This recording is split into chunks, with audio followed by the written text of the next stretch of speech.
something I know that we were interested in speaking about, and I think this is really important before having children.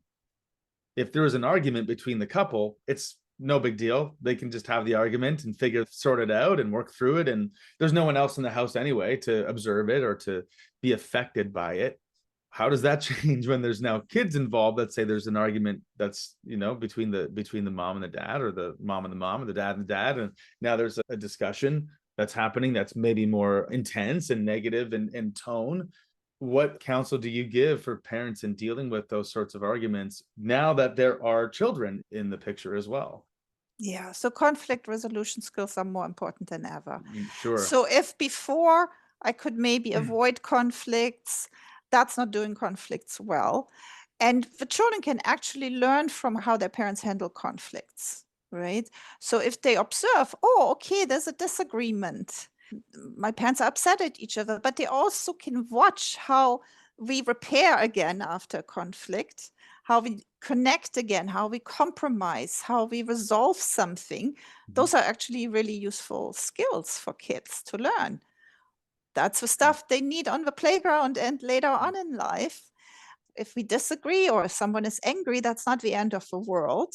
I can trust we will both put the effort in to connect again, to understand each other, right? So there's a lot of great role modeling that can happen if I have the attitude that a conflict is not the problem. Yes.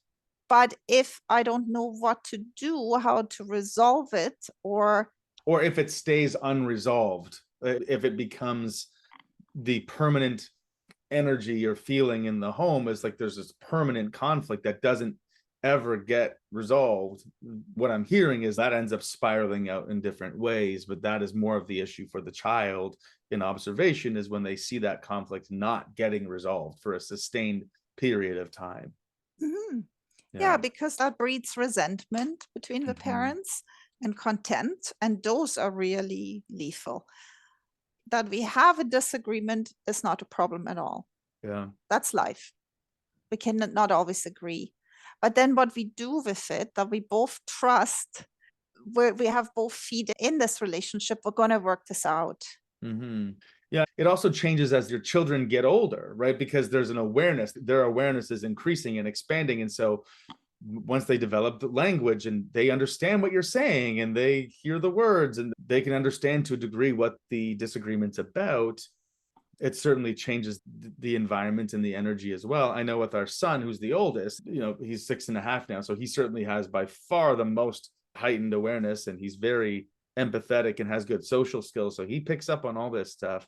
And I know he's certainly witnessed myself and Jenny having disagreements and such. And we try to, in a way, almost include him in those situations in the way that I don't know, I'd be curious to hear your feedback on this. So we'll say, because sometimes Brady and Adelaide, our daughter, they'll have disagreements and arguments. Let's say they're fighting over a toy or something like this, and they start getting heated and frustrated. And so whenever that's happening for me and Jenny, and Brady's there, we sort of say, if Brady's starting to get a little bit upset about it, which is understandable, we say, look, mommy and daddy are having a disagreement, just like you and Adelaide yesterday when you were having a disagreement about your game or your toy. It's just like that.